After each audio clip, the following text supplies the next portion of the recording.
अस्सलाम वालेकुम। मोहम्मद रफ़ी।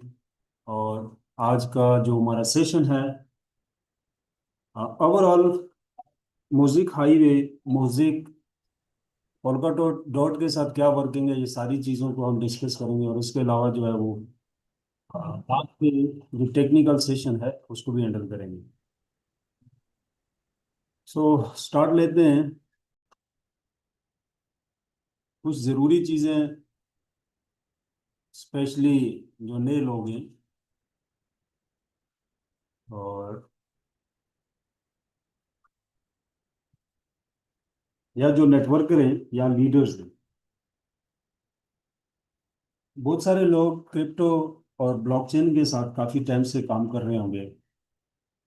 और बट काफ़ी सारी ऐसी मेजर चीज़ें होती हैं जो ब्लॉकचेन के साथ बिजनेस करने के हवाले से मिसिंग होती है।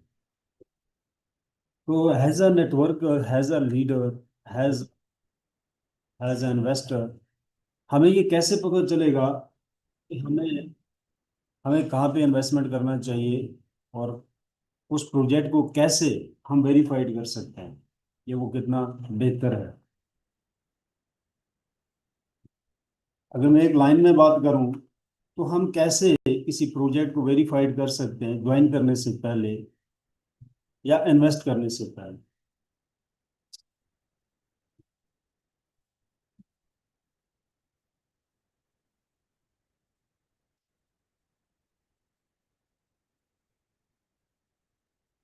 सो वेरिफिकेशन के अंदर टाइप ऑफ प्रोजेक्ट्स होते हैं।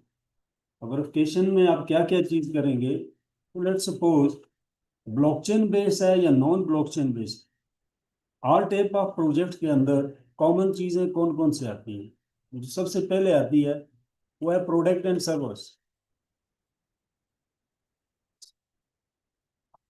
कंपनी सेल क्या कर रही है, कंपनी बिजनेस क्या कर रही है। इसको दूसरे लफ्जों में देखें तो कंपनी बिजनेस भी आप इसको कर सकते हो।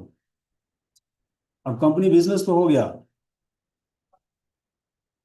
अब ये देखना है कि उसका प्लान कौन सा लगा हुआ है, प्लान कौन सा है, और जनरेशन कहाँ से हो रही है।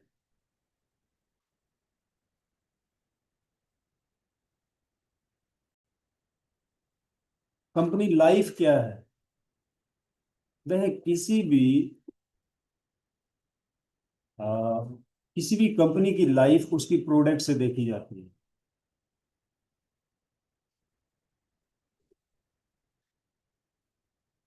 बहुत सारी ऐसी कंपनीज आपको मिलेंगी जो 3 महीने 4 महीने इतने टाइम के ऊपर चलती हैं और खत्म हो जाती है।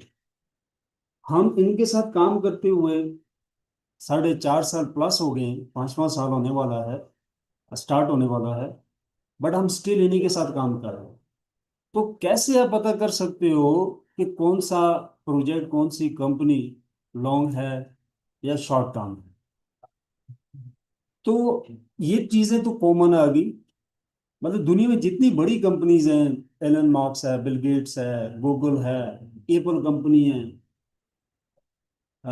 दराज है, amazon, अलीबाबा, अली एक्सप्रेस है, ये कुछ कुछ ना कुछ बेच रहे हैं या कुछ सर्विस दे रहे हैं। तो अगर एक कंपनी आपके पास आती है और वो कहती है कि मैं कोई प्रोडक्ट नहीं सेल कर रही हूँ, मेरी कोई सर्विस नहीं है, और मैं आपको 1% से 6% पे करूंगी, तो ये स्कैम है। ये ना तो इसकी लाइफ लॉन्ग हो सकती है और ना ये जेन्युइन हो सकती है। तो ये totally money game, money rotation या शॉर्ट टर्म प्रोजेक्ट के अंदर आता है।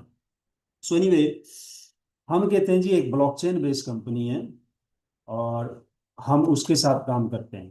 तो ब्लॉकचेन बेस है, तो उसके लिए सबसे ज़रूरी वेरिफिकेशन क्या होगी, क्या उसकी मेजर चीज़ें जो सबसे पहले हमें जानना बहुत ज़रूरी है। 1 मिनट में इसको थोड़ा सा दूसरे पे ओपन कर लेता हूँ।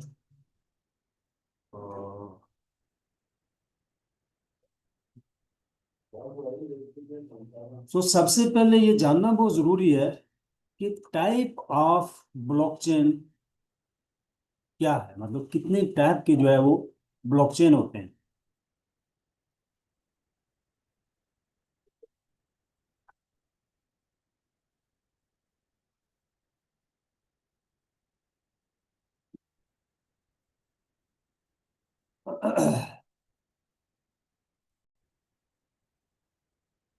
मैं यहाँ पे नंबरिंग इसलिए दे रहा हूँ ताकि आसानी रहे आप लोगों को समझने में। अच्छा, सबसे पहले जो चीज़ है, देखिए ये कोई 10 मिनट 20 मिनट का प्रोजेक्ट नहीं है कि आप इसको एक मीटिंग में या दो में आप समझ जाएंगे। ये काफ़ी बड़ा प्रोजेक्ट है और काफ़ी कॉम्प्लिकेटेड है। तो एक मीटिंग में समझना, यानी ये उस तरह का आरओआई बेस्ड प्रोजेक्ट नहीं है कि दो चैप्टर की प्रेजेंटेशन है, एक में बताया हुआ लगाना कितना और दूसरे में बताया हुआ है जी आना कितना है। कोई बिजनेस कोई टेक्नोलॉजी उसमें डिस्कस नहीं है, कोई रियल जनरेशन के ऊपर टॉपिक नहीं है। तो ये रियल ब्लॉकचेन बेस्ड प्रोजेक्ट है, और जिसके अंदर वर्ल्ड की टॉप लेवल की टेक्नोलॉजीज इस्तेमाल की गई हैं, और जो कंपनीज जो सॉफ्टवेयर हाउस इसको बना रहे हैं वो वर्ल्ड टॉप 20 के अंदर लिस्ट हैं, और उन्होंने जो पहले से ब्लॉकचेन बनाए हैं वो मार्केट के अंदर ऑलरेडी चल रहे हैं। सो ब्लॉकचेन बेस कंपनी के साथ हम जो है काम करना चाहते हैं, तो हमारे लिए मेजर क्या चीज़ें जानना ज़रूरी होंगी। तो सबसे पहले कि ब्लॉकचेन की टाइप्स क्या है, आपको पता होना चाहिए ब्लॉकचेन कितनी टाइप्स के होते हैं। तो टाइप के अंदर हम जब बात करेंगे तो लेयर्स आती है।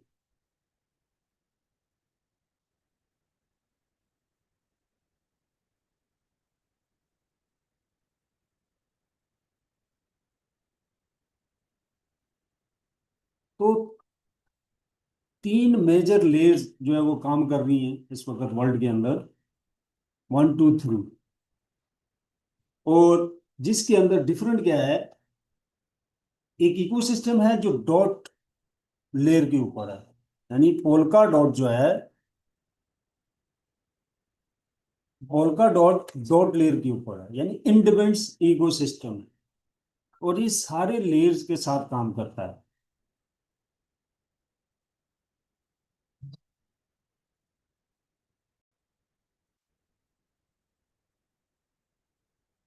अब ये पहली चीज आपने देखनी है कौन से लेयर के ऊपर है, और लेयर बताता है कि भाई फ्यूचर क्या होगा इसका। जो लोग समझते हैं इसको कि कौन सा प्रोजेक्ट किस लेयर के ऊपर आता है, उसके अंदर क्या क्या फीचर्स हो सकते हैं, तो ये काफी बड़ा सब्जेक्ट है।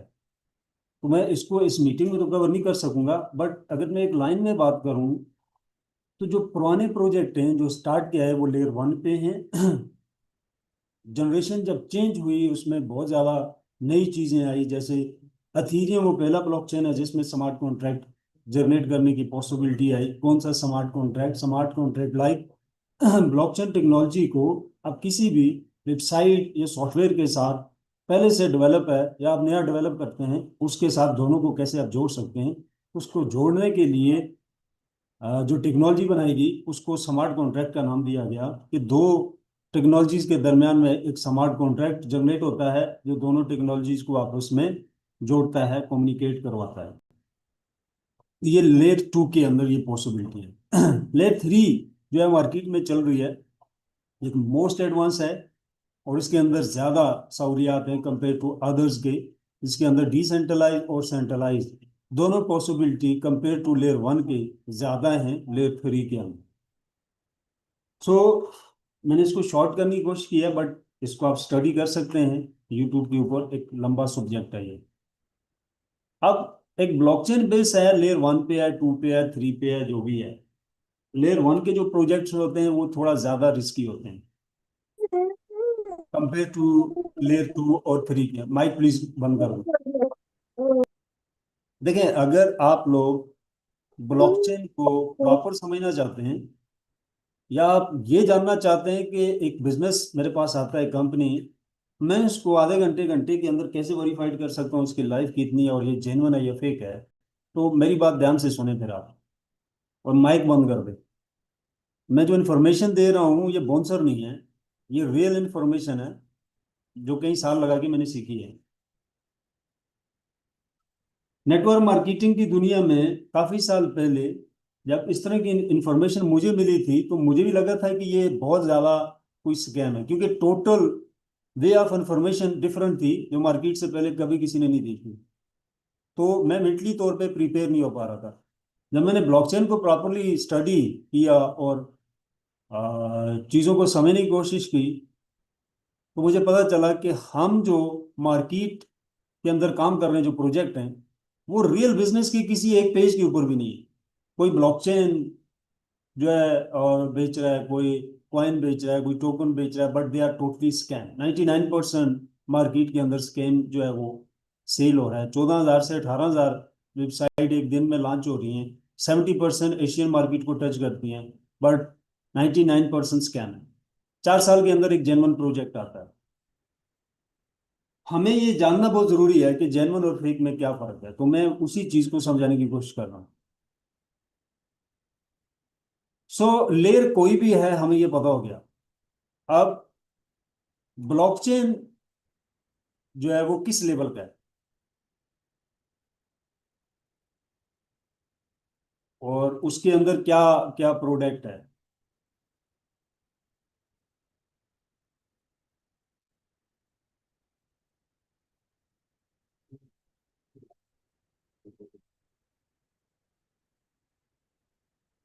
ब्लॉकचेन के अंदर क्या क्या प्रोडक्ट एंड सर्विसेज हैं, उसके अंदर जो ब्लॉकचेन के अंदर मेजर चीजें होती हैं, वो relay, DeFi system, CeFi system, D5 भी इनको बोलते हैं, C5 भी बोलते हैं।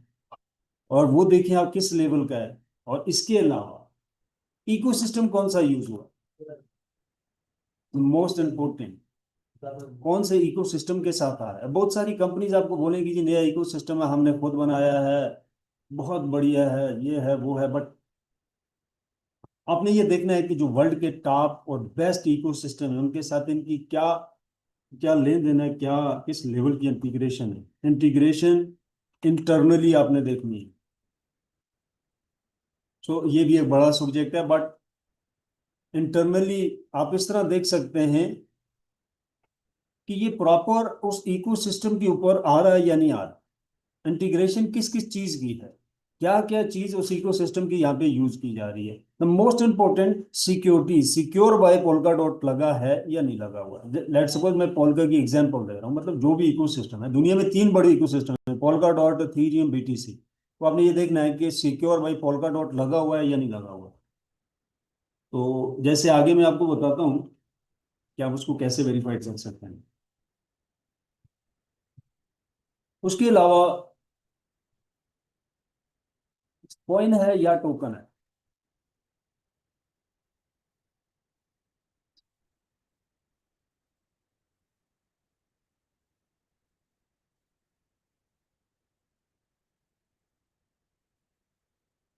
विद लिक्विडिटी देखें, लिक्विडिटी कितनी है उनके पास।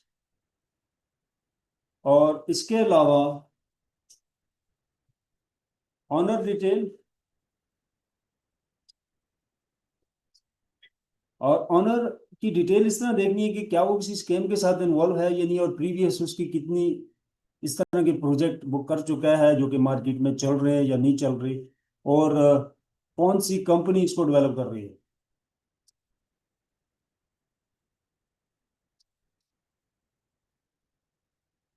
और जो कंपनी इसको डेवलप कर रही है उसकी भी हिस्ट्री चेक करें, क्या उसने इस तरह का प्रोजेक्ट पहले बनाया है।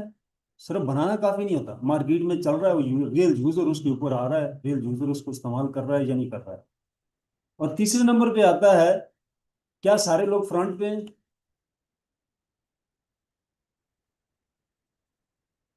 विद टेक्निकल टीम और डेवलपर, क्या ये सारे लोग फ्रंट पे हैं उसके, या हाइड है। क्या ऑनर मीटिंग में आता है, क्या ऑनर से डायरेक्ट एक्सेस है। देखिए नेटवर्क मार्केटिंग के अंदर लीडरशिप का डायरेक्ट कंपनी एक्सेस बहुत जरूरी होता है।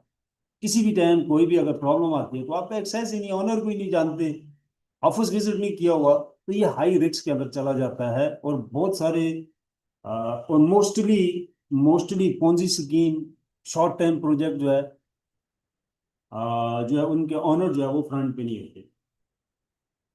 नंबर 3, प्रॉफिट का रेशियो क्या है, और टाइप ऑफ इनकम कौन सी दे रहे हैं। लेट सपोज ROI है,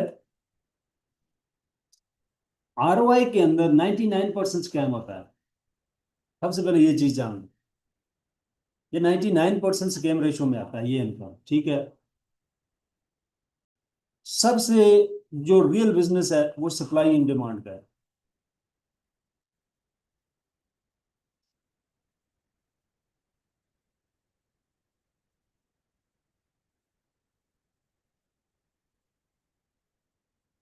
सप्लाई एंड डिमांड जितने भी दुनिया में रियल बिजनेस चल रहे हैं, आप शॉप खोल के बैठे हैं, आप डॉक्टर हैं, क्लिनिक है आपका, आपका कोई भी बिजनेस है जो मार्केट में चल रहा है, ये सारा सप्लाई एंड डिमांड पे है। जितनी डिमांड बढ़ती है इस तरह उसकी सप्लाई में चेंजिंग आती है और इस तरह उसकी प्राइस बढ़ती है। पूरी दुनिया इसी रूल के ऊपर चल रही है। जब कोई बिजनेस इससे हट जाता है तो वो फेक होता है। हटता कौन सा है कि एक प्रोडक्ट ही नहीं है, एक सर्विस ही नहीं है, तो डिमांड कहाँ से बढ़ेगी।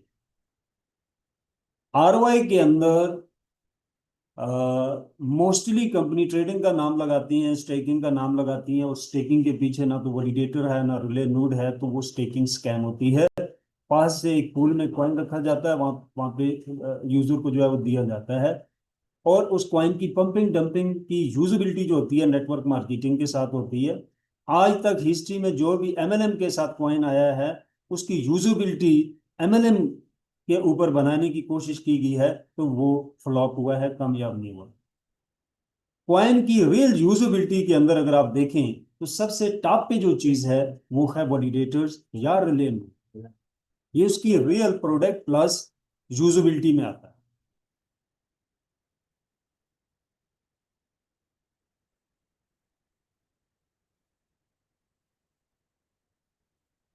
कॉइन हो या टोकन हो, उसके लिए वैलिडेटर।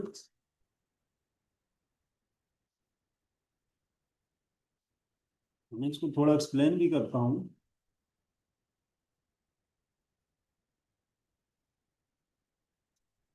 देखिए इसके अंदर एक चीज यूज होती है, कॉइन और टोकन। पहली चीज ये है कि इन दोनों में फर्क क्या है, हाईलाइट करता हूं मैं यहाँ से। कॉइन वो होता है जो अपने ब्लॉकचेन पे आता है, टोकन वो होता है जो दूसरे ब्लॉकचेन पे 30 मिनट के अंदर आप उसको जनरेट कर सकते हो, बना सकते हो अपनी मर्जी का नाम और सप्लाई करके। तो ये आधे घंटे के अंदर बन जाता है। तो पहले आपको ये जानना होगा कॉइन है टोकन है, टोकन है और रियल यूजेबिलिटी नहीं है, किसी बड़ी कंपनी का नहीं है, तो हवा है, उससे दूर भाग जाए, उसमें पैसा नहीं डालना। और अगर कॉइन है तो देखें कॉइन वाला ब्लॉकचेन भी एक वीक में बन जाता है, कोई बड़ी साइंस नहीं है इसके अंदर। अब ये चेक करें किस इकोसिस्टम के साथ है, क्या इसके अंदर मल्टी स्मार्ट चेन है या नहीं। अगर मल्टी स्मार्ट चेन नहीं है तो ये ब्लॉकचेन किसी के साथ जुड़ा ही नहीं है, एक अपनी ही फाइल के अंदर बनाया गया ब्लॉकचेन है, स्कैम करने के लिए बनाया गया है। अब उसका मल्टी स्मार्ट चेन बना नहीं, अदर्स के साथ कनेक्शन नहीं हुआ, उसका डेफी सिस्टम नहीं है, तो अ, उसके ऊपर रिलायबल आप नहीं हो सकते। देखें multi smart chain plus ecosystem के साथ इंटीग्रेशन, डेफी सिस्टम, ये तीन चीजें मेजर होती हैं किसी ब्लॉकचेन को पहली लाइन में देखने के लिए। फिर इनमें देखा जाता है कि ये जो चीजें हैं इनका लेवल क्या है, वो बात की बात है। बट ये होनी चाहिए, जो स्मार्ट कॉन्ट्रैक्ट है वो मल्टी ब्लॉकचेन के साथ इंटीग्रेटेड होना चाहिए। अदरवाइज ये ब्लॉकचेन जो है एक फाइल के अंदर बनाया गया है किसी को चूना लगाने के लिए, और वो किसी को भी लूट के मार्केट से निकल सकता है। एक व्हाट्सएप ग्रुप की हद तक वो उसको प्रेजेंट भी कर सकता है, बट ओपन मार्केट के अंदर अदर आधारों के साथ उसका कोई लेन देन नहीं होगा। वो उसको खोले कब बंद करता है, कब उसमें क्या चेंजिंग करता है, वो इंडिपेंडेंस होता है। बट इकोसिस्टम के ऊपर आप ये चीजें नहीं कर सकते अगर आपका ब्लॉकचेन उसके ऊपर है। आपने उस इकोसिस्टम के रूल्स रेगुलेशन को फॉलो करना होता है। तीसरा है जी लिक्विडिटी। लिक्विडिटी का क्या रोल होता है, कौन लोग हैं जो प्राइस सेट करते हैं। एक कॉइन आता है एक्सचेंज के अंदर या डिसेंट्रलाइज या सेंट्रलाइज एक्सचेंज के अंदर, देखें liquidity equal to, let suppose कोई भी कंट्री में आप रहते हैं, उसका जो पैसा छपता है, नोट बनता है जो मिंट होता है, उसके पीछे एक लिक्विडिटी रखी जाती है। जब पैसा बनाया गया था फर्स्ट टाइम तो वहां पे एक ऐसी प्रोडक्ट चाहिए थी कि अगर कोई मुल्क कोई कंट्री डिफॉल्ट हो जाती है, उसकी करेंसी डिफॉल्ट हो जाती है, जो इंपोर्ट एक्सपोर्ट होता है, जो बाकी मुल्कों के साथ लेन देन होता है, लेट सपोज एक नया मुल्क बना, उसने आपकी कंट्री के साथ लेन देन किया जो कि 10 अरब रुपया था, और दूसरी दिन वो लोग डिफॉल्ट हो गया, उसकी करेंसी डिफॉल्ट होगी, तो आप क्लेम कैसे करेंगे? तो ये सवाल उठा था उस वक्त जब करेंसी लाई गई थी फर्स्ट टाइम वर्ल्ड में। तो वहां पे एक ऐसी प्रोडक्ट चाहिए थी जिसकी वैल्यू वक्त के साथ साथ डाउन ना हो, तो वहां पे गोल्ड रखा गया और बताया गया कि जितना गोल्ड आपके पास इतनी करेंसी आप जो है वो मिंट कर सकते हैं, बना सकते हैं और उसको मार्केट कर सकते हैं। अगर डिफॉल्ट होते हैं तो वो गोल्ड आपको देना पड़ेगा। उस गोल्ड को लिक्विडिटी कहा जाता है। क्रिप्टो मार्केट के अंदर, ब्लॉकचेन इंडस्ट्रीज के अंदर भी जो रियल प्रोजेक्ट होते हैं, जब वो कॉइन लेके आते हैं या टोकन लेके आते हैं तो एक वैल्यू रखते हैं पीछे मार्केट में आने के लिए। बट ये कोई बड़ी बात नहीं है, आपने एक स्कैम कॉइन और टोकन बनाया और 1 से 2 लाख या 3 लाख लिक्विडिटी के साथ आपने उसको मार्केट कर दी। वो लिक्विडिटी यूएसडीटी में भी हो सकती है और बीटीसी में भी आप रख सकते हैं। और आपने कॉइन को पंप किया बाइनांस के ऊपर या किसी भी एक्सचेंज के ऊपर, और $1 से $10 पे गया, और आप लेफ्ट हो गए, लोगों का पैसा चला गया, और कॉइन जट से गिरा और $1 को भी नीचे चला गया, सेंट के ऊपर चला गया। तो ऑनर ने ठीक ठाक पैसा कमाया और लेफ्ट हो गया। वहां पे एक और बड़ा रिस्क आता है कि एक कॉइन आपने बनाया बट आपकी नीयत बहुत अच्छी थी, आप स्कैम नहीं करना चाहते, आपने $3 लाख लिक्विडिटी डाली, $1 लाख बाइनांस को दिया फीस के तौर पे, लिस्टिंग करवा ली आपने। अब आपके पास यूजेबिलिटी नहीं है, आपके कॉइन और टोकन का जो ऑक्सीजन है वो मार्केट कैप ट्रेड के ऊपर है कि लोग ट्रेड करेंगे इसको, मेरे पास अच्छी कम्युनिटी है, एमएलएम का स्ट्रक्चर लगा हुआ है, व्हाट्सएप और टेलीग्राम के ऊपर 1 से 2 मिलियन की कम्युनिटी है, तो मैं अपने कॉइन को डेली ट्रेड के ऊपर जिंदा रख सकता हूँ। तो ये 90% रिस्क के अंदर आता है, एक हाई रिस्क के अंदर। अब आपने कॉइन लिस्ट कर दिया 3 लाख लिक्विडिटी के साथ $1 पे, और लोगों ने धड़ाधड़ बाय किया, और कुछ 10 ऐसे लोग आए जिनको वेल कहते हैं, बिग वेल यानी जो बड़े इन्वेस्टर होते हैं, उन्होंने बाय किया और कॉइन जो है $10 पे चला गया, और वेल ने सेल मार दी। अब वेल ने सेल मारा तो लिक्विडिटी चली गई उनके पास। अब जब लिक्विडिटी आपकी वाश हो जाती है तो जिस भी एक्सचेंज के ऊपर आप होते हैं वो नोटिफिकेशन उसका आ जाता है कि भाई आप नई लिक्विडिटी भरें, अदरवाइज आपका कॉइन जो है या टोकन जो है वो डीलिस्ट होने वाला है, हम उसको डीलिस्ट कर रहे हैं। किसी भी कॉइन में 3 महीने में अगर अच्छी फ्लक्चुएशन ना आए तो एक्सचेंज का रूल होता है उसको डीलिस्ट कर दे, जो बड़ी एक्सचेंजेस है। और अगर लिक्विडिटी वाश हो जाए तो फिर भी आप, ये कॉइन आते हैं पंपिंग डंपिंग, इनकी सप्लाई कम होती है, बड़ी सप्लाई रख नहीं सकते, अगर बड़ी रखते हैं तो कॉइन अपनी जाएगा पीछे, रियल यूजेबिलिटी नहीं होती। अगर कॉइन को ट्रेड के ऊपर जिंदा रखना है तो उसकी टोटल सप्लाई को कम रखा जाएगा, नहीं तो वो फ्लक्चुएट ही नहीं करता एक्सचेंज के ऊपर ट्रेड के साथ। अगर आप सप्लाई को कम रखेंगे और उसमें ज्यादा वेल आते हैं और पंप करके निकल जाते हैं तो आपकी लिक्विडिटी वाश हो जाती है। मेरा कहने का मतलब यह है कि कॉइन वही ठीक है जो रियल यूजेबिलिटी के साथ हैं, वैलिडेटर्स के साथ हैं, डैफी सैफी सिस्टम के साथ हैं। मैं आगे इसको थोड़ा सा और एक्सप्लेन करता हूँ कि वो कौन कौन से ब्लॉकचेन हैं जो सिक्योर हैं और पंपिंग डंपिंग में नहीं आते, तो उनको आप कैसे चेक कर सकते हो। पहले जो चीज चेक करने की है वो वैलिडेटर्स है, आप देखें कि वो वैलिडेटर के साथ हैं या नहीं है, और फिर किस इकोसिस्टम के साथ हैं, टोटल सप्लाई क्या है। जो बड़े प्रोजेक्ट आते हैं उनकी स्टार्ट में ही टोटल सप्लाई फिक्स नहीं की जाती, कुछ देर के बाद दी जाती है, 2 साल 4 साल। क्योंकि गवर्नमेंट सेक्टर भी हर कंट्री में नई कंपनी को 4 साल का टाइम देते हैं कि उसके अंदर अगर वो कोई चेंजिंग करना चाहते हैं ताकि वो कोई चेंजिंग कर सके। अब हम आते हैं जी, हमने हम वैलिडेटर्स हो गए या हमारे पास रिले नोड हो गया, तो हमें कैसे पता चलेगा कि वो रियल है या फेक है? ऐसा नहीं है कि आप कोई भी वैलिडेटर उठा लें, आपको एक मैसेज आता है कि ये वैलिडेटर है आप बाय कर लें, आपने बाय कर लिया और आपको प्रॉफिट आएगा, नहीं।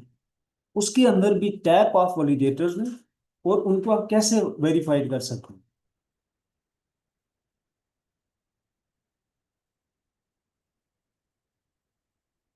तो जो सबसे मेजर है, पहले आप देखें रिले नोड किस ब्लॉकचेन के ऊपर आ रहा है। देखें कोई भी ब्लॉकचेन आता है उसके अंदर दोनों रिले होती है। रिले का काम होता है पैगाम रसानी, मैसेजिंग, डेटा को इधर उधर लेके जाना। डेटा कम्युनिकेशन, ये रिले काम करता है। कोई भी ब्लॉकचेन जब डेवलप होता है उसके अंदर एक रिले बाई डिफॉल्ट बनाया जाता है, उसके बगैर ब्लॉकचेन नहीं बन सकता, और वो सेंट्रलाइज होता है।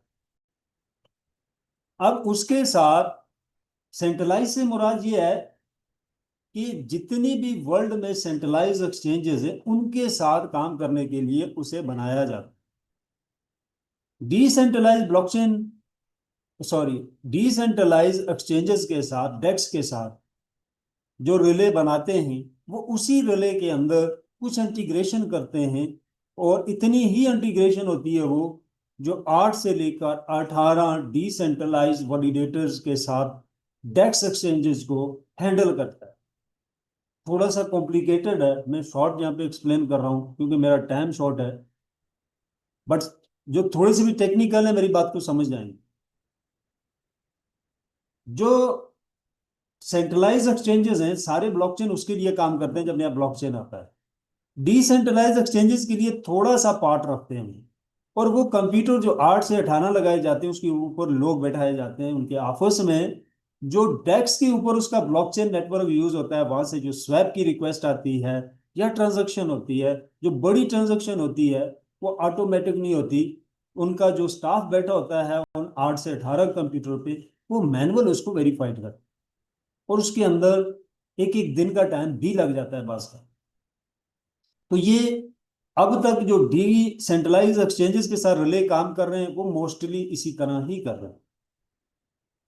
हाईवे ने क्या किया कि एक अलग रिले बनाया, जैसा कि सेंट्रलाइज एक्सचेंजेस के लिए है ऐसा डिसेंट्रलाइज। देखिए डिसेंट्रलाइज रिले बहुत मुश्किल है, ये कोई आसान काम नहीं है कि कोई भी मुंह उठा के आएगा और बना ले। उसके लिए इंटरनल ब्रिजिंग चाहिए आपको दुनिया के तमाम इकोसिस्टम की, एक जगह एक फाइल के साथ तमाम दुनिया के बड़े इकोसिस्टम जुड़ रहे हैं, और जिस इकोसिस्टम के ऊपर जोड़ रहे हैं वो आपको अलाउ करे उसकी इंटीग्रेशन इंटरनली, पहले वो अलाउ करेगा, आप उसकी टेक्नोलॉजी को यूज करेंगे। दिन ऐसा नहीं है कि सिर्फ उसने अलाउ किया और उन ब्लॉकचेन को इंटीग्रेट कर दिया आपने डिसेंट्रलाइज रिले के साथ और आप ट्रेड करना शुरू हो गए, नहीं। उसके बाद जो भी ब्लॉकचेन आप इंटीग्रेट करेंगे, आप डायरेक्टली उन कंपनीज के साथ भी एग्रीमेंट करेंगे। बट पोल्का डॉट के साथ सारे इकोसिस्टम इंटीग्रेटेड थे, बट पोल्का आउटडोर नहीं था। पोल्का के ऊपर एक आउटडोर आता है म्यूजिक गैलेक्सी इकोसिस्टम, जो पोल्का की जितनी भी सहूलियात हैं जो बहुत कॉस्टली हैं, डायरेक्टली कोई भी उनको एक्सेप्ट जो है वो नहीं कर सकता, ना तो एक्सेस कर सकता है। एक्सेस इसलिए नहीं कर सकता क्योंकि स्लॉट बाय करनी पड़ती है और वो बोली लगती है, $30 मिलियन, $1 बिलियन, बोली जितनी भी गई वो स्लॉट बाय करेंगे, फिर उसके बाद आप कुछ साल डेवलपमेंट करते हैं फिर जाके। बट उसके ऊपर एक ऐसा इकोसिस्टम आता है म्यूजिक के नाम से, जो उसकी टेक्नोलॉजीज को कम अमाउंट के साथ और फास्टली आप अपनी कंपनी अपनी टेक्नोलॉजीज के साथ इंटीग्रेट करके यूज कर सकते हैं। पोल्का के बाद जो टेक्नोलॉजी थी उसका नाम था पारा चेन टेक्नोलॉजी, जो कि डॉट चेन के ऊपर काम कर रही है। म्यूजिक ब्लॉकचेन के थ्रू इस टेक्नोलॉजी को म्यूजिक हाईवे यूज कर रहा है, ब्लॉक्सो कंपनी जिसको डेवलप कर रही है, और जितनी भी ब्रिजिंग है इकोसिस्टम की पोल्का के ऊपर, और उसको पहली बार through music galaxy blockchain highway एक रिले बना रहा है, जो कि पहला डिसेंट्रलाइज रिले है वर्ल्ड के अंदर, जो डिसेंट्रलाइज ट्रांजैक्शन और डिसेंट्रलाइज एक्सचेंजेस को भी एक्सेस देगा, मैनुअल नहीं, ऑटो। और 6400 पहले राउंड के अंदर कंप्यूटर लग रहे हैं वर्ल्ड वाइड, और इससे ज्यादा बन रहे हैं, डबल से भी ज्यादा छोटे पैकेजेस की सूरत में, जो ट्रांजैक्शन को with in a second verified करेंगे और बहुत ही कम फीस चार्ज करेंगे। और सबसे इंपॉर्टेंट बात, मैनुअल डिसेंट्रलाइज एक्सचेंजेस को मैनेज करने में 40% सालाना लोगों का पैसा लॉस होता है, ट्रांजैक्शन करते हैं मिलती नहीं। क्या होता है कि रिक्वेस्ट लॉक नहीं होती, डायरेक्ट रिक्वेस्ट जाती है, यूजर रीड करता है उसको और वेरीफाइड करता है, जहां पीछे कंपनी का नुमाइंदा उस रिक्वेस्ट को रीड कर रहा होता है वहां हैकर भी कर रहा होता है। लॉक करेंगे तो कंपनी का नुमाइंदा भी उसे रीड नहीं कर सकता। तो अगर लॉक करना है तो वेरिफिकेशन ऑटो चाहिए। वेरिफिकेशन ऑटो चाहिए तो तमाम इकोसिस्टम की ब्रिजिंग चाहिए, जो कि पहले किसी के पास नहीं थी। पोल्का के ऊपर mosaic Galaxy ecosystem first ecosystem आया है जो इसके आउटडोर को यूज कर रहा है, आउटडोर के तौर पे यूज हो रहा है। आप भी यूज कर सकते हो और कंपनी भी। और उसके आते ही हाईवे के नाम से मिस्टर रॉबर्ट जो इसके ऑनर हैं, वो पहला डिसेंट्रलाइज रिले प्लान करते हैं। और 1 साल बाद उसके ऊपर फिर डेवलपमेंट स्टार्ट होती है। और फिर 4 महीने के बाद मार्केट में हाईवे के नाम से इंट्रोड्यूस होता है। सो इसकी पॉसिबिलिटी इसलिए बनी कि ये पाराचेन टेक्नोलॉजी पे रिक्वेस्ट को लॉक करके लेके जाता है और इसके रिले नोड ऑटोमेटिक ट्रांजैक्शन को वेरीफाइड करते हैं, और पीछे पोल्का डॉट का पाराचेन टेक्नोलॉजी 1 2 3 इस्तेमाल होती है। और उसके साथ पोल्का के साथ जो इंटरनल तमाम इकोसिस्टम की ब्रिजिंग है, इंटीग्रेटेड है, तो वहां से वो लेन देन करते हैं। और इसमें किसी नुमाइंदे की जरूरत नहीं पड़ती, ना तो फाइल को चेकिंग की, और ना ही 40% जो फंड है वो लॉस होता है, क्योंकि रिक्वेस्ट जाती है यहाँ पे लॉक है, ओके। और ट्रांजैक्शन फास्ट होती है और कम अमाउंट के साथ होती है। मतलब 1,000 आपने डॉलर वहां पे स्वैप किया, तो अभी जो फीस बनेगी तकरीबन वो $60 बनेगी। बट हाईवे के ऊपर 2 से 3 या $6 तक आपकी फीस बनेगी। बट ट्रांजैक्शन क्विकली होगी और लॉस की गारंटी होगी कि इसमें लॉस नहीं होगा। टाइप ऑफ वैलिडेटर्स में जो सबसे टॉप पे जा रहा है वो डीपीओएस है। डीपीओएस और POS, proof of stake. DPOS delegated proof of stake. Delegator कौन लोग होते हैं? जो वैलिडेटर के साथ अपनी अमाउंट को स्टेक पे लगाते हैं, जो लोग रियल स्टेकिंग रिवॉर्ड लेना चाहते हैं directly through blockchain, directly on blockchain but through validator. वो वैलिडेटर जो किसी ब्लॉकचेन के ऊपर मिंटिंग का काम भी करता है, ट्रांजैक्शन का काम भी करता है, और उसको सिक्योरिटी भी मुहैया करता है। तो ये वर्ल्ड के अंदर सबसे रियल स्टेकिंग एक ही है जो डीपीओएस की फॉर्म को यूज करती है। थोड़ा सा पहले वाले प्रोजेक्ट का टचअप दूंगा मैं। हमारा आगाज होता है मोज़ेक गैलेक्सी ब्लॉकचेन से। इसकी मार्केटिंग जो कंपनी करती है उसका नाम था नोवालस प्राइम। नोवालस प्राइम के ऊपर हम काम को स्टार्ट करते हैं, और मोज़ेक गैलेक्सी की वेबसाइट कुछ भी लाइव नहीं था, सिर्फ एक आइडिया था कि एक ब्लॉकचेन आ रहा, और जिसका नाम मोज़ेक गैलेक्सी है। ये मोज़ेक गैलेक्सी डॉट आईओ की ऑफिशियल वेबसाइट है, ये ब्लॉकचेन। और इनका अपना जो ब्लॉकचेन है वो म्यूजिक चेन डाटा आयोग के नाम से है वेबसाइट। और ये इनके वैलिडेटर का जो है वो डैशबोर्ड है। ये यहाँ पे आप अपने वैलिडेटर्स को देख सकते हैं, उसकी डेली इनकम क्या है, डेट के साथ सारा कुछ आएगा।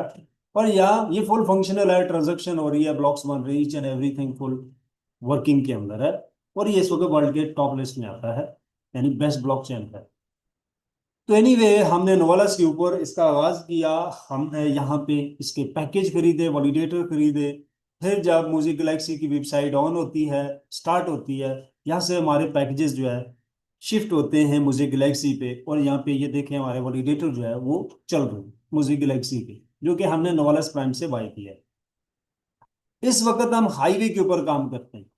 अब नया प्रोजेक्ट आता है म्यूजिक हाईवे के नाम से, और एक नया बैक ऑफिस बनाया जाता है म्यूजिक हाईवे, जो कि पहले वाले से ज्यादा बेहतर है, नेटवर्कर के लिए ज्यादा पे आउट कर रहा है। तो हम इस वक्त इसके ऊपर काम कर रहे हैं।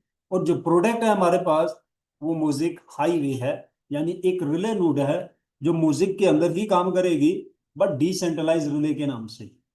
सो म्यूजिक वर्ल्ड का वो ब्लॉकचेन बन गया जिसके पास सेंट्रलाइज और डिसेंट्रलाइज कंप्लीट दोनों रिले हैं, और मोस्ट एडवांस। अब ऊपर मैंने चीजें मार्क की थी कि कैसे आप वेरीफाइड करेंगे कि इकोसिस्टम के साथ ब्लॉकचेन है या नहीं है, और उसकी अपनी क्या क्या प्रोडक्ट है। तो ये पोल्का डॉट की ऑफिशियल वो वेबसाइट है जहाँ पे प्रोजेक्ट जो है वो लिस्टिंग होते हैं।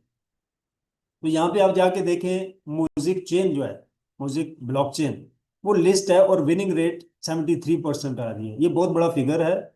और लीडिंग ब्लॉक्स रेट इसकी जो है वो 98% है, जो कि बहुत हाई लेवल का ब्लॉकचेन है। मतलब आप सारी इंफॉर्मेशन देख सकते हैं। तो ये इंटरनली इंटीग्रेटेड है इकोसिस्टम के ऊपर, और उनकी ऑफिशियल वेबसाइट पे लिस्ट है। फिर आप उस प्रोजेक्ट की ऑफिशियल वेबसाइट पे जाएं और वहां पे जाके देखें कि भाई वहां पे भी सिक्योर्ड बाय इकोसिस्टम है या नहीं है, जिस इकोसिस्टम का बताया जाता है। तो मैं यहाँ पे लिखता हूँ म्यूजिक का ब्लॉकचेन जो है,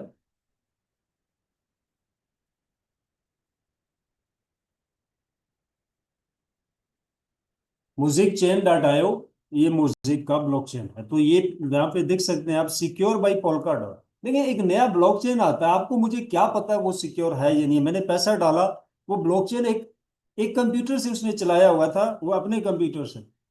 हमने पैसा डाला, दूसरे दिन कंप्यूटर बंद, बटन बंद, हमारा पैसा गायब हो गया। हमें क्या छोटी, छोटी नहीं मिल रही। तो छोटी के लिए आपने देखना होगा उस ब्लॉकचेन की वेबसाइट पे जाके कि सिक्योर बाई क्या है, कोई पुरानी कंपनी या धारा लगा हुआ है या नहीं लगा हुआ। नहीं लगा हुआ तो जितना अच्छा ब्लॉकचेन है, पैसा ना डालें उस पर। क्योंकि ये सिक्योरिटी प्रूफ कर चुका है, पोल का सिक्योरिटी प्रूफ है वर्ल्ड के अंदर, कई कंपनीज यूज कर रही हैं। अथीरियम प्रूफ है, सोलाना प्रूफ है, ठीक है। जो इकोसिस्टम है वो प्रूफ है। तो उनकी सिक्योरिटी बताती है कि भाई आप जो इन्वेस्ट कर रहे हो, मैं एक कंप्यूटर से इस ब्लॉकचेन को नहीं चला रहा, ये इकोसिस्टम के ऊपर ब्लॉकचेन तैयार किया गया है, जो कि बहुत बड़ा ब्लॉकचेन है और बहुत कॉस्टली है। तो मैं इसको अकेला मैनेज नहीं कर रहा, मैं इसको अकेला कंट्रोल नहीं कर रहा। इवन में जो सिक्योरिटी मैंने लगाई है वो मेरे कंट्रोल में नहीं है, वो पोल्का के कंट्रोल में। सो इसके बाद आप देखें जाके कि क्या क्या सर्विस है इनकी, इस ब्लॉकचेन पे क्या क्या चीज, मतलब डेफी है, सैफी है, जो भी है वो देखें, लाइव है नहीं है, ब्लॉक्स बन रहे हैं नहीं बन रहे, ट्रांजैक्शन हो रही है नहीं हो रही है, ये सारी चीजें आप चेक करें। अब जनरेशन के ऊपर हम बात करते हैं कि रियल जनरेशन, कुछ ब्लॉकचेन ऐसे हैं जो पंपिंग डंपिंग नहीं कहलाते और वर्ल्ड बेस्ट ब्लॉकचेन बताए जाते हैं, और इनके अंदर इन्वेस्टमेंट ज्यादा सिक्योर बताई जाती है। तो कौन कौन से हैं, ये तो मोस्टली लोग जानते हैं, बट क्यों है ये बहुत कम लोग जानते हैं। रीजन क्या है कि क्यों ये ब्लॉकचेन जो है वो सिक्योर माने जाते ये अथेरियम है, बाइनांस है, सोलाना है, एविलांच है, कार्डानो है, पोल्का डॉट है, मोजिक है। क्या इनके अंदर यूनिक चीज है? पहली, वैलिडेटर्स के साथ है, रियल वैलिडेटर्स हैं, अपने हैं या दूसरे के हैं। जैसे बाइनांस है तो थीरियम के वैलिडेटर्स, और इस तरह कुछ के अपने हैं, कुछ दूसरे किसी इकोसिस्टम के वैलिडेटर्स लिए हुए हैं। मोज़ेक के अपने वैलिडेटर हैं सारे। सो वैलिडेटर्स के ऊपर पहली सिक्योरिटी क्या होती है कि एक बड़ी क्वांटिटी में कॉइन लॉक हो जाए। अथीरियम कितना कॉइन है, उसके राइट्स का, हार्डवेयर कितना चाहिए, एक कंप्यूटर चाहिए, लॉक अमाउंट कितनी होनी चाहिए, 32 अथीरियम होनी चाहिए। लेट सपोज 1 मिलियन वैलिडेटर्स है, जिसमें माइक्रो वैलिडेटर्स भी है अथीरियम का। तो मुझे बताएं 1 मिलियन इक्वल टू 32 अथीरियम, जो कि लॉक हो गए लाइफ टाइम तक के लिए। वो इसमें लॉक करेंगे आप ये वाला कॉइन, तब आपका वैलिडेटर ऑन होगा। 10,000 BNB लॉक रखना है एक एक जो है वो वैलिडेटर्स होल्डर को, तब उसका BNB का वैलिडेटर ऑन होगा। इसी तरह 1,000 और नीचे आप देख सकते हैं डॉट में बहुत ज्यादा जो है वो कॉइन रखना पड़ता है, बट अभी डॉट का थोड़ा कम हुआ है, पहले बहुत ज्यादा था। और इसी तरह 2.5 लाख मोजिक का है करंट। बट ऐसा नहीं है कि आपने कॉइन ले लिया, आपको राइट्स मिल गई, आपने वैलिडेटर बाय कर लिया, आप एनी टाइम उसको ऑन कर सकते हैं, नहीं। कंपनी जब न्यू सेल ओपन करती है 4 साल 10 साल बाद, 10 वैलिडेटर, 5 वैलिडेटर, वो कंपनी सिर्फ सेल करती हैं जिनके वैलिडेटर बहुत कम होते हैं। तो मोस्टली कंपनीज नहीं सेल करती, अदरवाइज आप बाय नहीं कर सकते हैं।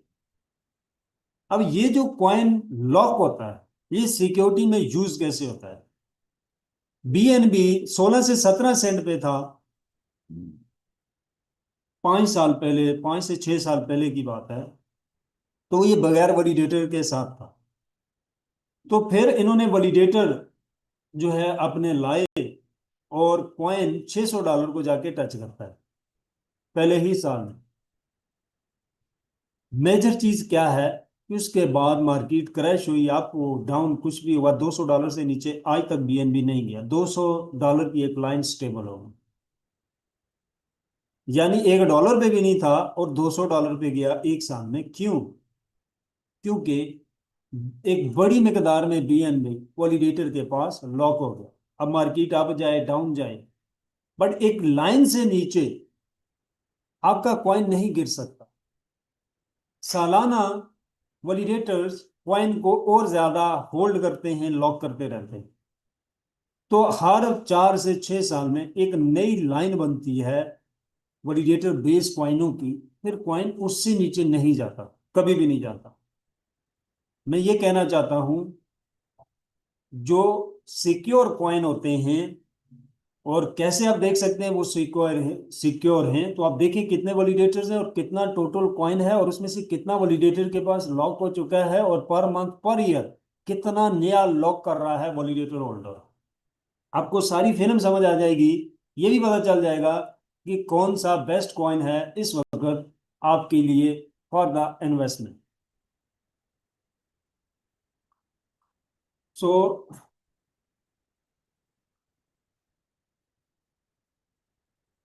अब ये तो हो गया कि भाई पोल्का के ऊपर भी आ गया, पोल्का के साथ सिक्योरिटी भी लगी हुई है, उसकी टेक्नोलॉजी भी है, और सारा कुछ हो गया, उसकी ऑफिशियल वेबसाइट, उसके ऊपर लिस्टिंग भी है। अब इसकी रेटिंग क्या है? मार्केट में तो बहुत सारे ब्लॉकचेन चल रहे हैं, तो ये क्या एक कॉपी ब्लॉकचेन है जो पहले से चल रहे थे? ये खास है, आम है, कितना खास है, रेटिंग कहाँ से चेक करेंगे? तो वर्ल्ड में कुछ कम्युनिटी हैं जो पूरी दुनिया के फाइनेंस को कंट्रोल कर रहे हैं, जिसमें ब्लॉकचेन बेस या बैंकिंग निज़ाम जो है वो, और जो अदर्स बड़ी बड़ी कंपनीज हैं, वो उन कम्युनिटी का हिस्सा हैं, उनकी बॉडी में आते हैं। वो लोग सालाना बेस्ट परफॉर्मर्स कंपनी को और बेस्ट टेक्नोलॉजी बेस्ड कंपनी को, जो नई टेक्नोलॉजी लेके आती हैं, यूनिक लेके आती हैं, इनको रिवॉर्ड करते हैं। जिसके अंदर कुछ कम्युनिटी, दो कम्युनिटी में आपको लिस्ट करवाता हूँ।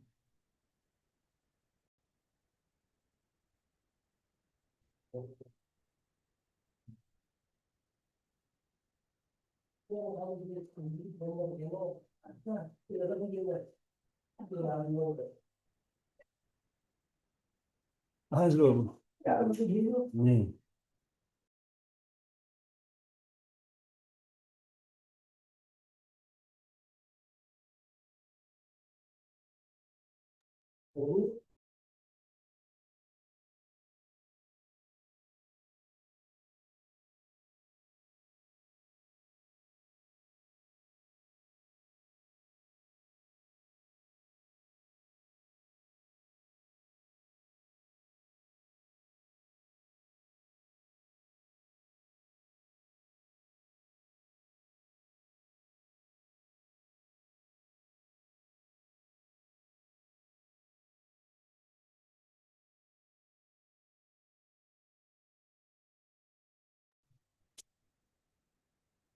सो डिजिटल एसेट एक कम्युनिटी ये है। वर्ल्ड के जितना भी डिजिटल एसेट है, जितनी भी कंपनीज हैं, वो सारी इस कम्युनिटी के अंदर आपको मिलेंगी। यहाँ पे आप देख सकते हैं पोल्का, सोलोना, तमाम मेजर जो डिजिटल एसेट है। ठीक है। ये डिजिटल एसेट सिर्फ ब्लॉकचेन की हद तक नहीं है। यहाँ पे कौन कौन सी कंपनियां जिनके डिजिटल एसेट बड़ी मार्केटों के अंदर भी वैलिड माने जाते हैं, और लिस्ट है वहां पे। इसी तरह एसेट मैनेजमेंट, वर्ल्ड की बेस्ट बैंक जो है, जिसमें स्टैंडर्ड चार्टर भी है, और अदर्स आप देख सकते हैं, वो कंपनी लाइक मास्टर कार्ड है, वीजा कार्ड है, स्ट्राइप है, ये भी कंपनीज जो बैंकों को सर्विस देती हैं। और एक्सचेंजेस आप देख सकते हैं, जिसमें बाइनांस, बाइबिट्स, कॉइनबेस, ये सारी। तो ये एक कम्युनिटी में, अब किसी का फाउंडर है यहाँ पे, को फाउंडर है, मतलब सीईओ है, मतलब वर्ल्ड के वो टॉप लोग हैं जो बड़ी बड़ी कंपनी फाइनेंस को ऑलरेडी मैनेज कर रहे हैं। और ये लोग सालाना उन कंपनीज को फिल्टर करते हैं जो वर्ल्ड की बेस्ट कंपनियां बताई जाती हैं। तो यहाँ पे आप नीचे जाके देखेंगे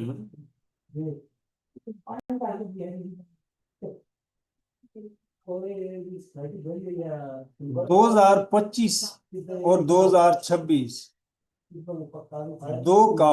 दोनों के अंदर म्यूजिक गैलेक्सी को बेस्ट रिवॉर्ड दिया गया। सेकंड में यहाँ से देखो,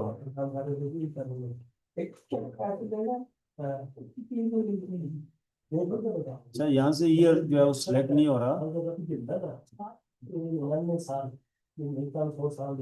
बल्कि मैं इससे दिखाता हूँ। अच्छा ये कम्युनिटी है क्रिप्टो एक्सपो यूरोप, या दूसरी कम्युनिटी है, और इसके अंदर भी उसी तरह के वर्ल्ड के बेस्ट कंपनीज के लोग आपको मिलेंगे।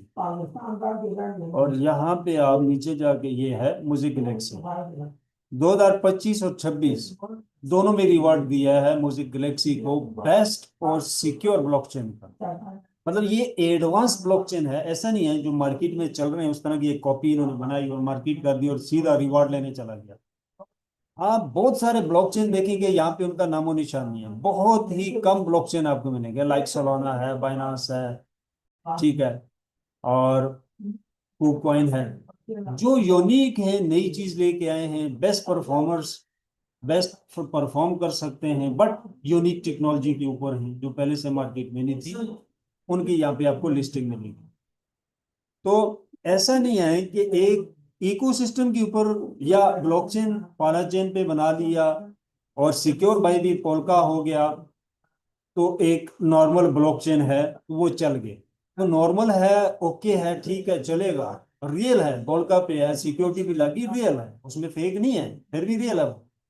लेकिन वो एक नॉर्मल ब्लॉकचेन है जो पहले से मार्केट में चल रहे हैं, भाई यूनिक का है, यूनिक है, तो यहाँ पे आपके चेक करना होगा कि इन्होंने अगर रिवार्ड दिया है क्यों दिया, उसमें क्या चीजें हैं जिन्होंने, इसका डेफी सबसे एडवांस है इस वक्त का वर्ल्ड का है, क्योंकि अदर ब्लॉकचेन का इंफ्रास्ट्रक्चर जब रखा गया था उसमें एआई टेक्नोलॉजी की इतनी इन्वायरमेंट नहीं थी, तो इन्होंने कहा कि एक ऐसा ब्लॉकचेन इकोसिस्टम लाया जाए जिसमें उसकी बुनियाद ही एआई टेक्नोलॉजी पे रखी जाए। तो रिजल्ट में क्या हुआ कि वो सब ब्लॉकचेन से ज्यादा डिसेंट्रलाइज और ज्यादा ऑटोमेटेड, ज्यादा फ्लेक्सिबल। अब जो ब्लॉक्सो कंपनी जो इसको बना रही है उसकी अगर आप रेटिंग चेक करेंगे तो वर्ल्ड 20 में आती है, और ऐसी लगा ये वर्ल्ड 20 में आती है, और music Galaxy, sorry music highway को बना कौन रहा है, अथीरियम का सबसे मेन डेवलपर और पोल्का डॉट का सबसे मेन डेवलपर, इनको लीडिंग डेवलपर क्या है। एक लाइन में मैं बात करूं तो ये वर्ल्ड के सबसे बेस्ट डेवलपर माने जाते हैं ब्लॉकचेन इंडस्ट्री के अंदर।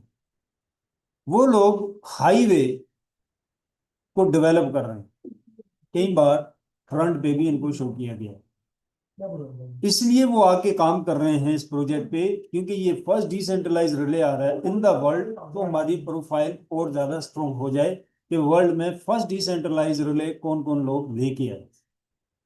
मतलब ये कोई पॉन्जी स्कीम मनी गेम नहीं है, ये बहुत बड़ा प्रोजेक्ट है, ये एक्चुअल में गेम चेंजिंग प्रोजेक्ट है।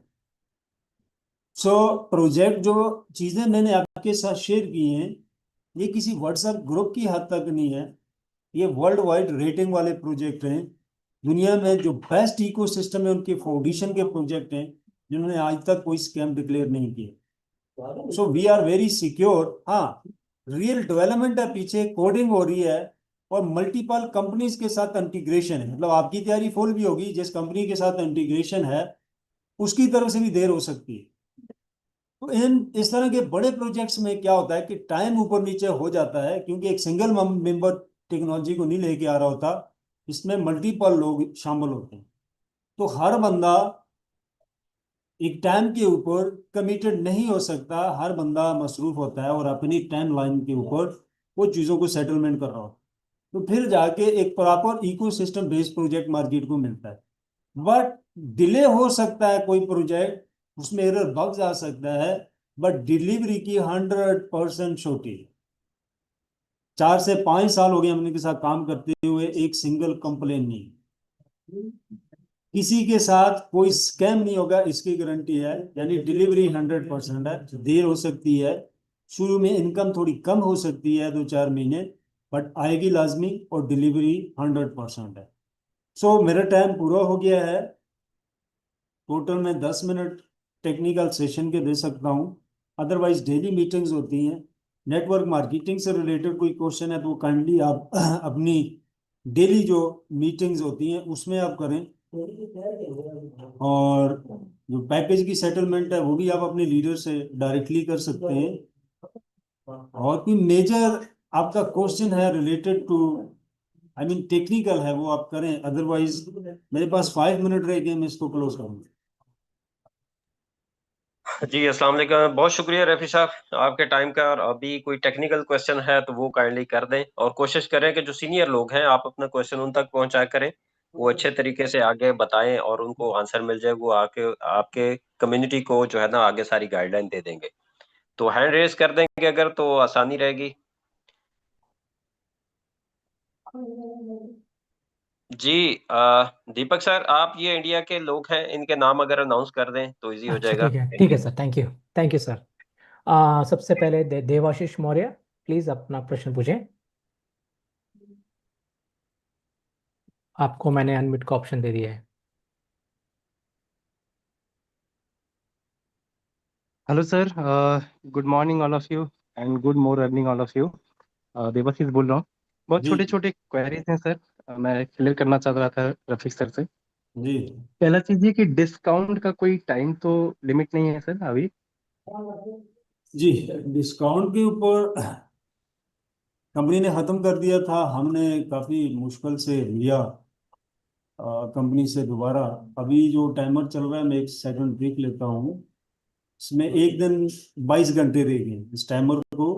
इसमें कंपनी कुछ चेंजिंग कर रही है। पहली चेंजिंग ये है कि जो सेल वॉल्यूम है वो इंटरनेशनल लेवल पे जा रहा है। जैसा कि अभी $40,000 के ऊपर प्रो मिल रहा है, और इंटरनेशनल मार्केट में वही प्रो $1 लाख सेल के ऊपर मिल रहा है, 2 लेग्स में हो या दो से ज्यादा।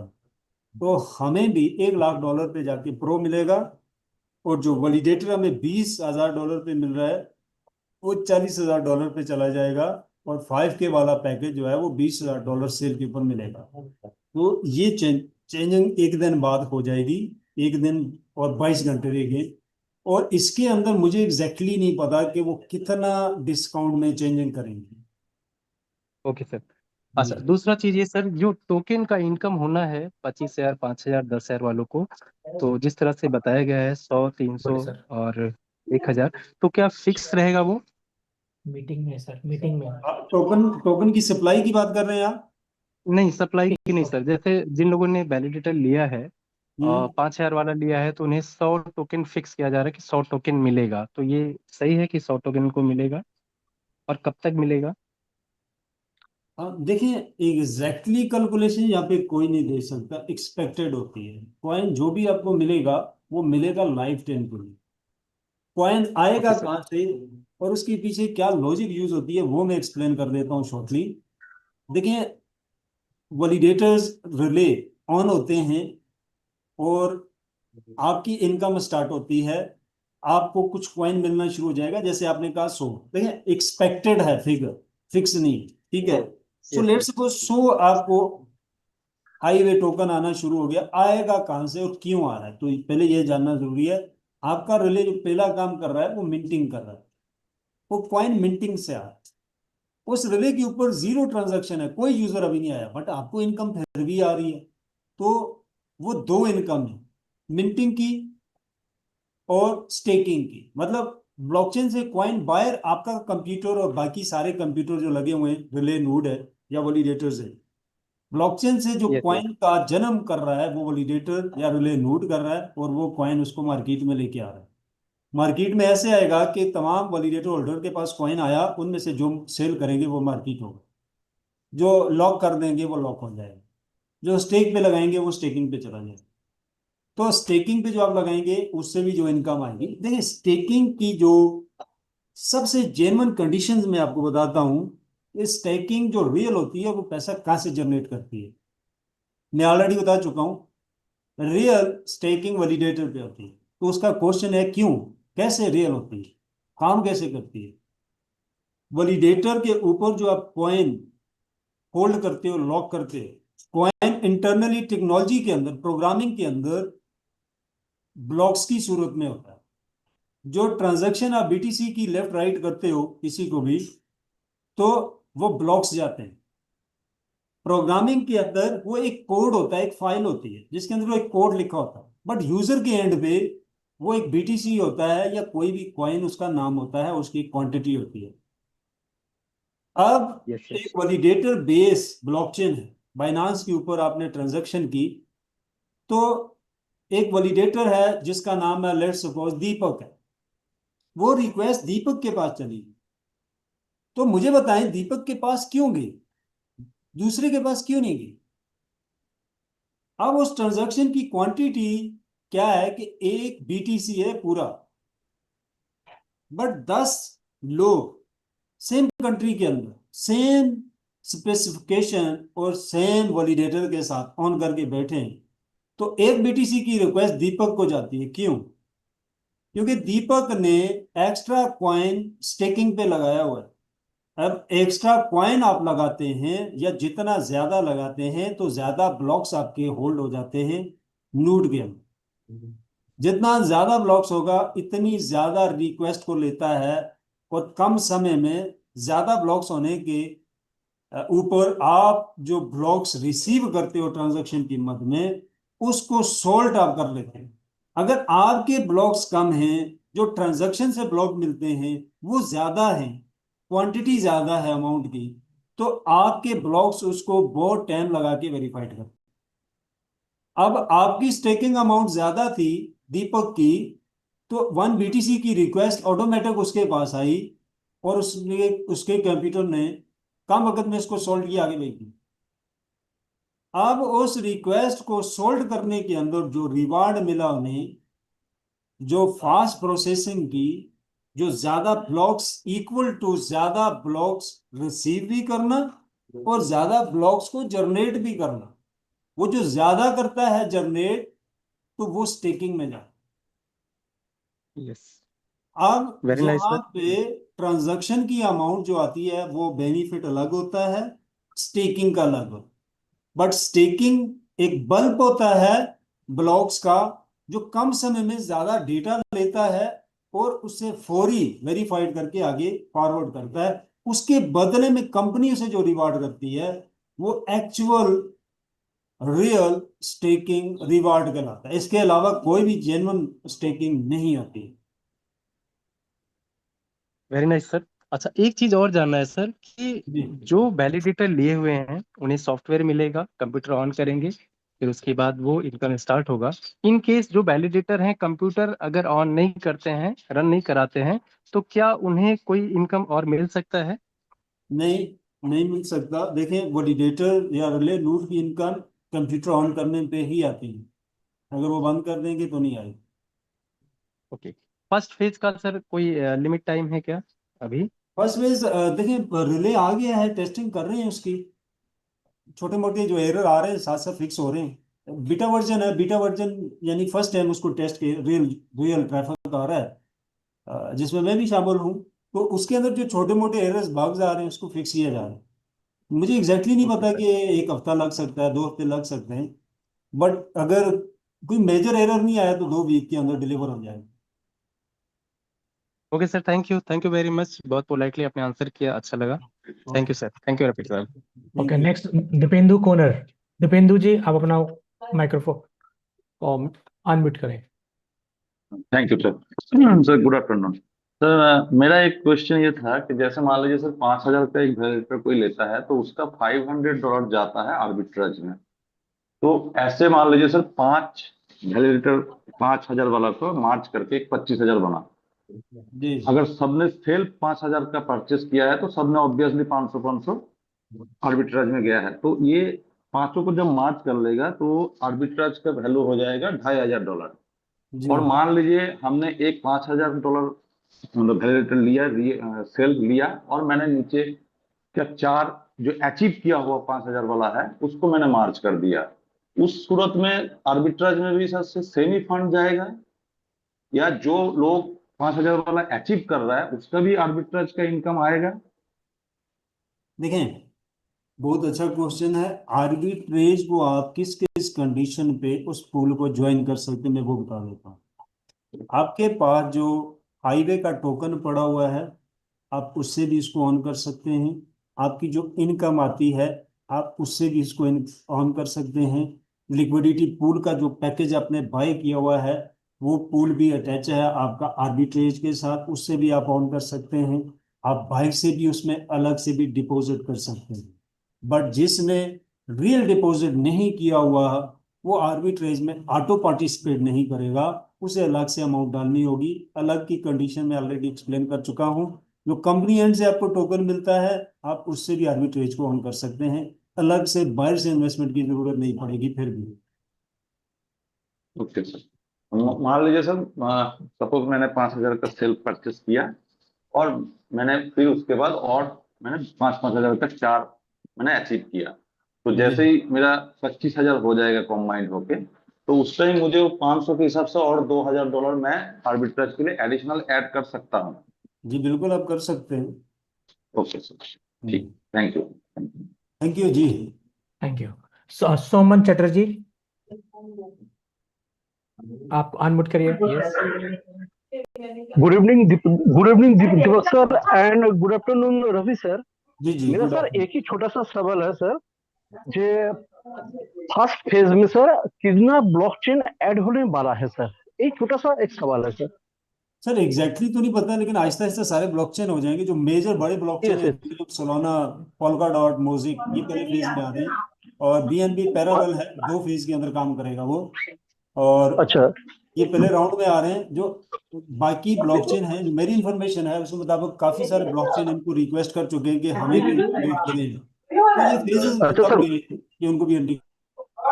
ओके ओके सर, तो ये मान के चले सितंबर में या अक्टूबर में फर्स्ट फेज में 6 से 7 ब्लॉकचेन ऐड हो सकते हैं, ठीक है ना सर? दिसंबर तक 8 ब्लॉकचेन इंटीग्रेट हो सकते हैं, उसकी अच्छा पॉसिबिलिटी अच्छा। है। Okay okay, thank you sir. Okay. Thank you. Sir मैं इंडिया वाले नाम ले लेता हूँ। एक है संजय घागरे जी, आप अपना नाम अपना अनम्यूट करिए। संजय घागरे। सर मेरा एक छोटा सा सवाल था कि जो आप जो प्लान है ये 2 दिन बाद वर्ल्ड वाइड हो जाएगा, तो इसमें जो वैलिडेटर अचीव करने से चूक जाएंगे और जिनके पास मान लो 2,000 3,000 बिजनेस वैल्यू है, तो उन्हें क्या मिलेगा सर? क्योंकि मेहनत तो वो भी कर रहे हैं। देखिए, जिनका सेल वॉल्यूम है, ये जी फेज कंप्लीट हो जाएगा। सेकंड फेज में वही सेल वॉल्यूम आगे यूटिलाइज होगा। ऐसा नहीं है ये सेल वॉल्यूम यहीं पर रुक जाएगा और जी दूसरे फेज में नया नहीं, यही आगे यूटिलाइज होगा। वो बेनिफिट जो बहुत करीब थे उसके, नहीं मिला उन्हें पहले फेज में, वो सेकंड में जैसे ही उसको पूरा करेंगे, तो वो बेनिफिट उन्हें सेकंड फेज में मिल जाएगा। जी sir, thank you sir, thank you. Okay sir. PC Mal ji, PC Mal. जी sir, afternoon, good morning. Good morning. जी सर, मैं ये कह रहा हूँ कि जैसे मैंने 100-200 किलोमीटर दूर अगर उस कंपनी गए हैं किसी के वहाँ, अगर उसको 6 महीने बाद या साल भर बाद वापस लाना चाहता हूँ, तो उस समय तो कंप्यूटर वहां से बंद करके लाना पड़ेगा ना? जी बिल्कुल, बंद करके आपको एक बटन मिलता है बंद करने जी के लिए। अपने रिले के अंदर उसको बंद करके फिर आप कंप्यूटर बंद करेंगे। पहले रिले को अंदर से बंद करेंगे, जी फिर आप कंप्यूटर बंद करेंगे, फिर आप उसे शिफ्ट कर सकते हैं। उस सूरत में जुर्माना नहीं पड़ेगा। जी जी, तो कोई कंपनी को मेल करना पड़ेगा क्योंकि 1 घंटा 2 घंटा या फिर जो भी 4-5 घंटा लग गया वो बंद रहे? कोई मेल नहीं करना होगा, बस आपने अंदर से बटन बंद करके उसको ले जाएंगे और दूसरी जगह जाके ऑन करके कंप्यूटर को स्टार्ट करके रिले को फिर उस बटन को ऑन करेंगे, तो फिर वो इनकम आपकी देना जो है स्टार्ट हो जाएगी। जी सर, थैंक यू, ये सवाल था। ओके। जी सिस्टर शादिया, आप क्वेश्चन करें प्लीज।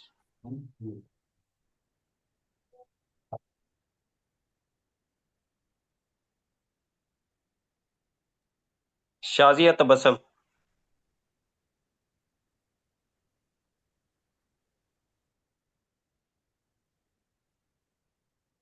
सेकंड आ जाए जो आए, वो शायद मुने उनका माइक ऑन नहीं हो रहा। मुनेश्वर सिंह जी, आप आ जाइए। हाँ, good afternoon sir ji. Good afternoon.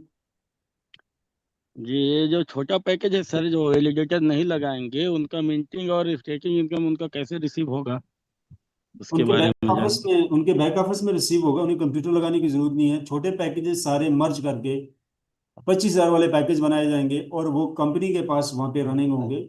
उनको जी वहाँ से जो भी उनका रिवार्ड बनता होगा वो उनके बैक ऑफिस में आता रहेगा।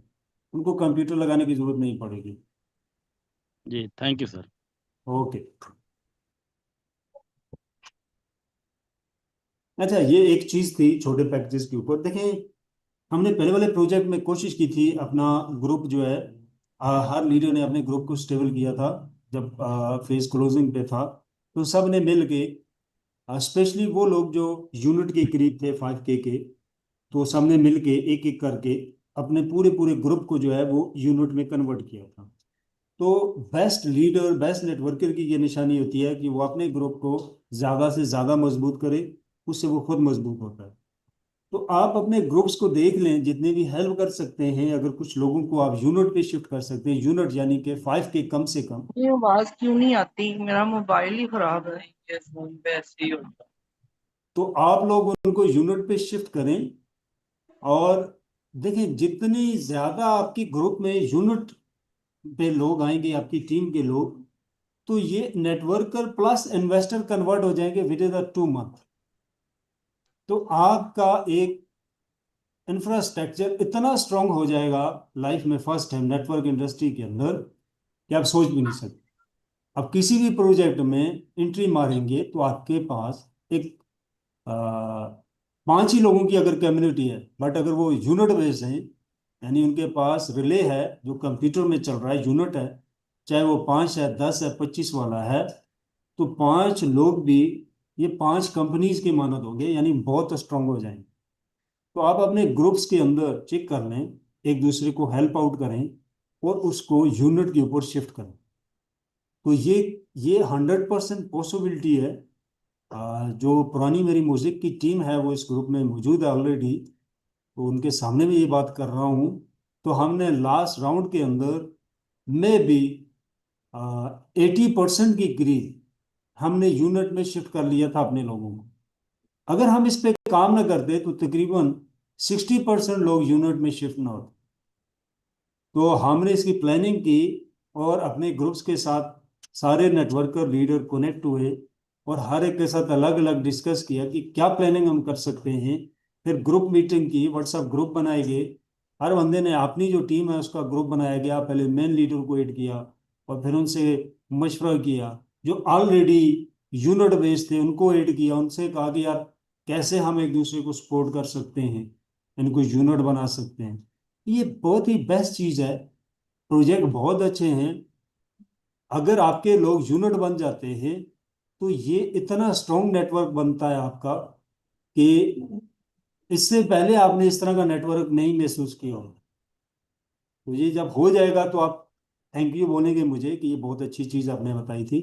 तो ये कोई स्मार्ट कॉन्ट्रैक्ट या फर्जी किसी प्रोजेक्ट के ऊपर टीम बिल्डिंग नहीं हो रही है आपकी। ये लाइफ टाइम के पासिव इनकम के शेयर होल्डर पार्टनर बन रहे हैं, जो आपकी कम्युनिटी है, जो आपकी टीम कहला रही है इस वक्त।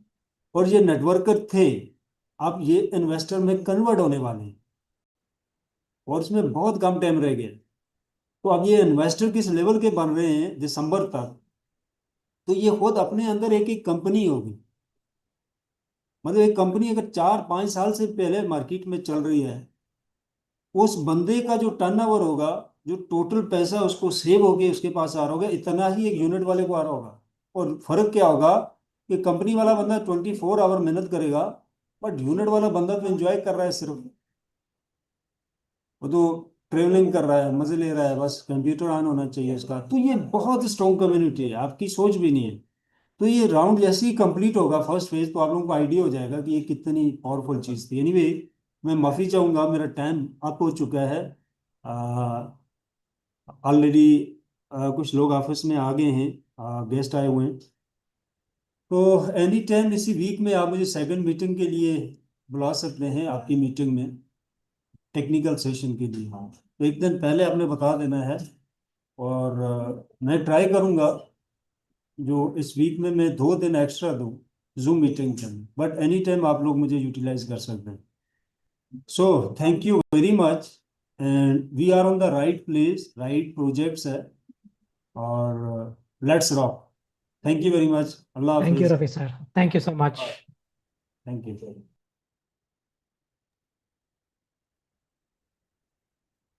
अजब भाई क्लोज कर दें मीटिंग को प्लीज।